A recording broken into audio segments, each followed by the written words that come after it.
Baik, antara lokasi menjadi tumpuan pada ketika ini pastinya di Putrajaya, di Pejabat Perdana Menteri PMO, di mana difahamkan sejak pagi tadi Tan Sri Muhyiddin Yassin telah pun tiba di Pejabat Perdana Menteri PMO untuk mempengerusikan mesyuarat khas Kabinet pagi ini. Dan untuk mendapatkan butiran lanjut, kita terus saja bersama dengan wartawan di lokasi, Najib Aruf.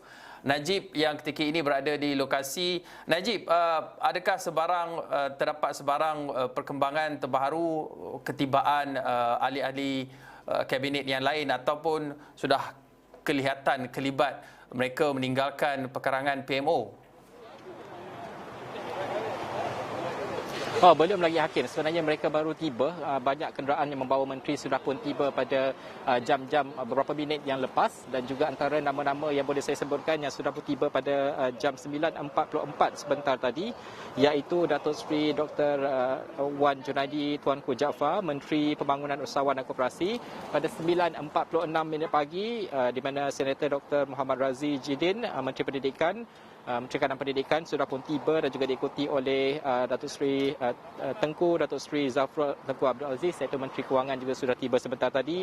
Pada kira-kira 9.48 pagi tadi juga Datuk Halimah Muhammad Sadiq tiba, Menteri Perpaduan Negara, dan juga diikuti oleh Tan Sri Anwar Musa, Menteri Wilayah Persekutuan pada waktu yang sama juga. Dan juga 9.50 pagi tadi, iaitu Datuk Seri Dr. Ronald Kiandi, Menteri Pertanian dan juga Industri Makanan sudah pun tiba, dan juga Haji Zuraidah binti Kamarudin, Menteri Perumahan dan juga Kerajaan Tempatan juga tiba sebentar tadi.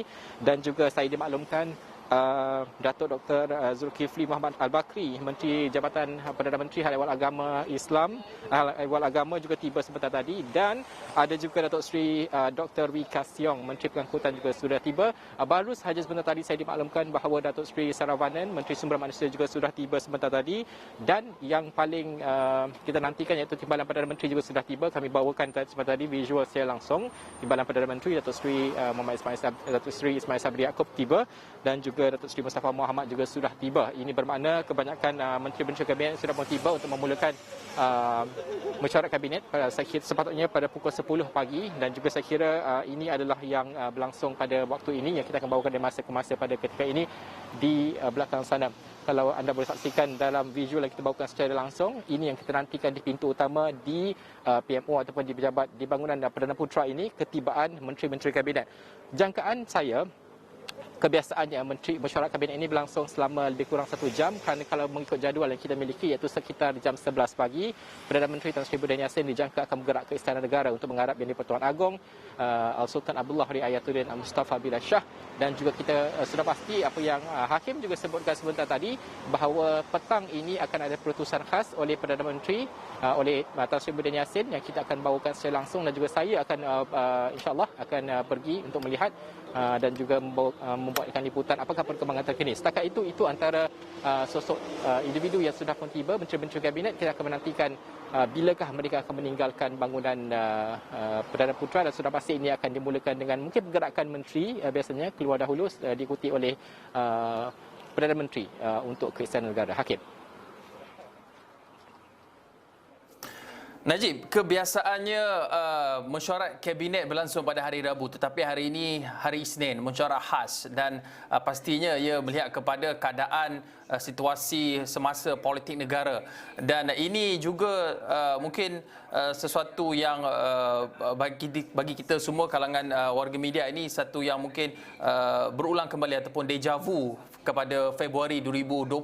Adakah sebarang perubahan dari segi kawalan ataupun mungkin dari segi aturan yang biasanya berlaku pada hari mesyuarat kabinet, iaitu pada hari Rabu, Najib? Okey, saya kira kawalan dia lebih ketat lagi. Kalau Hakim sebut tahun lepas Februari 2020, tahun lepas saya berada di depan istana, tahun ini saya berada di hadapan Pejabat Perdana Menteri di Bangunan Perdana Putra. Kawalan lebih ketat lah. Ini disebabkan oleh kehadiran lebih ramai wartawan. Kalau boleh kita tunjukkan, kami boleh tunjukkan ini adalah wartawan dan juga pihak polis bukan sahaja mengawal untuk kita tidak boleh masuk ke bangunan, tapi juga mengingatkan kita sentiasa untuk mematuhi SOP dan sebagainya. Kalau anda lihat, ini penjarakan yang kita lakukan dan juga kebanyakan wartawan-wartawan pada ketika ini, Hakim sedang pun menghantar pemberitaan siapa yang sudah tiba dan sebagainya. Itu juga yang kita buatkan dan kita laporkan secara langsung di media sosial kita juga dan juga di channel kita. Dan juga sudah pasti di sebelah sini juga kita tengok anggota polis juga masih lagi menanti, kerana di sebelah sinilah tempat di mana di pintu ini Tan Sri Muhyiddin Yassin dijangka akan keluar untuk menuju ke istana. Itu adalah pintu keluarnya dan juga sudah pastilah ini apa yang Hakim sebutkan tadi, perkembangan semasa politik. Cuaca masih hangat lagi Hakim di sini, dah nak mendung sikit, tapi itulah kehangatannya cuaca ataupun suhu politik di Malaysia pada ketika ini, Hakim. Saya kira ketibaan menteri-menteri kabinet sebentar tadi, mereka sudah pun memulakan mesyuarat kabinet dan juga kita akan nantikan apakah perkembangannya, apakah perinciannya yang mungkin kalau kita dapatkan kita akan bawakan dari masa ke masa, Hakim. Baik, terima kasih. Najib Aruf akan terus membawakan laporan langsung dari masa ke semasa dan anda juga boleh ikuti Najib Aruf di Twitter beliau, Najib Aruf Awani, untuk mengikuti setiap detik saat yang berlaku di hadapan pejabat Perdana Menteri di Putrajaya itu.